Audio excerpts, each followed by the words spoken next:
నమస్తే, welcome to 9+ news.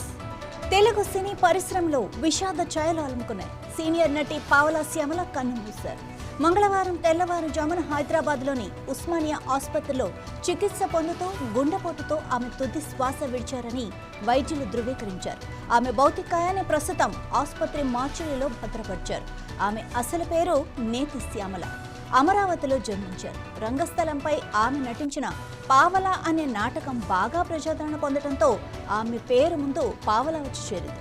1985లో బాబాయ్ అబ్బాయి చిత్రంతో వెండితెరకు పరిచయమైన పావలా శ్యామల ఆ తర్వాత స్వర్ణకమలం, ఖడ్గం, ఆంధ్రావాలా, గోలీమార్ వంటి 250కి పైగా చిత్రాల్లో నటించి ప్రేక్షకులను అలరించారు.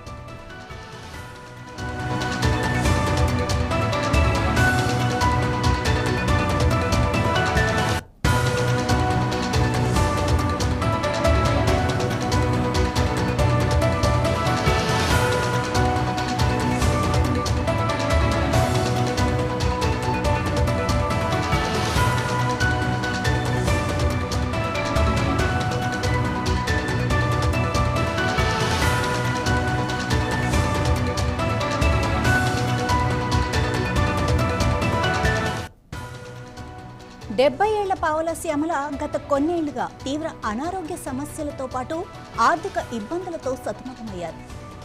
Corona disease, hypertension, Parkinson's వ్యాధి వంటి వయస్సు సంబంధిత అనారోగ్యాలతో ఆమె బాధపడ్డారు.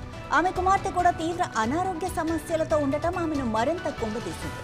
పలువురు సినీ ప్రముఖులు, ప్రభుత్వం ఆమెకు గతంలో ఆర్థిక సహాయం కూడా అందించారు. ఈ మధ్య హైదరాబాద్లోని ఒక ఆసుపత్రిలో గుర్తు తెలియని వ్యక్తులు ఆమెను, ఆమె కుమార్తెను వదిలివెళ్లిన ఘటన కూడా చోటు చేసుకుంది.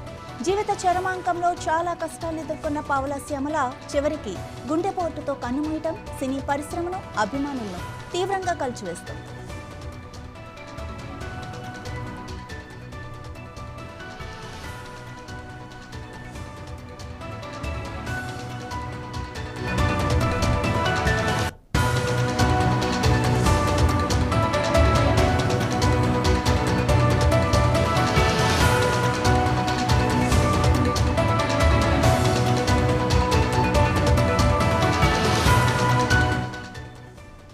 పావలా శ్యామల మృతి పట్ల సినీ ప్రముఖులు తీవ్ర సంతాపం వ్యక్తం చేస్తున్నారు. ఆమె ఆత్మకు శాంతి చేకూరాలని కోరుకుంటున్నారు.